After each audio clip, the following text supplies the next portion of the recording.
Mike, I want to start with you quickly here because we did see that volatility last week, sort of day by day, and bigger moves than we have become accustomed to recently. Right. Is that kind of what we're in for now? I think so. And you know, if you look historically, October is kind of a scary month. I mean, some of the biggest crashes we've seen in the stock market, 1929, 1987, you know, years that are etched in investors' memories forever. 2008, you know, which, granted, it may have just been the coincidence timing after the collapse of Lehman, but October is a month where people get nervous.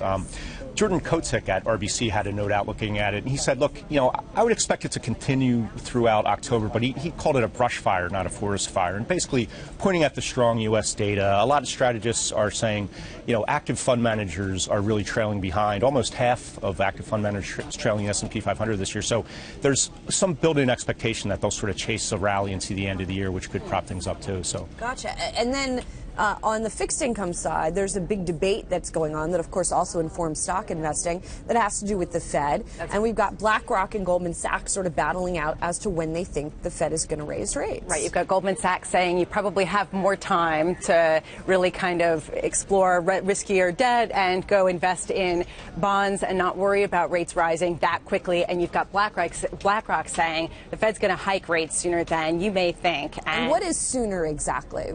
Are they putting a more precise point on it? No, I mean, it's either the question is when next year. Pretty much the consensus is they are going to hike rates at some point next year. Early would be in the first quarter, late would be the fourth quarter, right? So the pace of how quickly they hike rates is also kind of key going forward.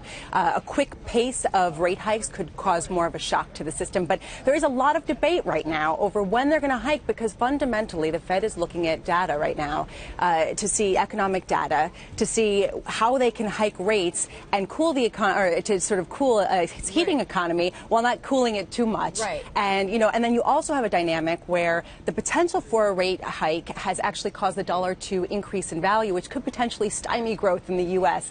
and cause the Fed to actually prolong these zero interest rate policies. So these are some of the things that are causing a little more volatility and a more disagreement between some of the biggest investors. Right. And again, it's behind some of the volatility we're seeing in stock markets as well. On the question of the Fed, in talking to various investors, I mean, how much are they paying attention to the Fed right now in the calculus of investing versus geopolitical events versus oil versus the dollar? Where's the Fed kind of shaking out in all of this right now? All sort of in the mix. You know, to me, it was fascinating reaction to the jobs report on Friday where we've sort of reverted back to where good news is good news again. Of course, that happened after a pretty strong sell-off in stocks that a lot of people thought, you know, basically left us oversold going into that jobs report. But it was an interesting reaction to see a good, strong jobs number treated positively by the market rather than. So maybe they are, you know, they're comfortable with sort of a middle of next year begin to tighten. But, you know, as Lisa said, the dollar is sort of the big wild card now. If the dollar could, you know, cause possibly even deflation going forward, people are talking about that. And then, you know, what does the Fed do then? How, you know, it's a tough sort of battleship to turn around that they're steering right now.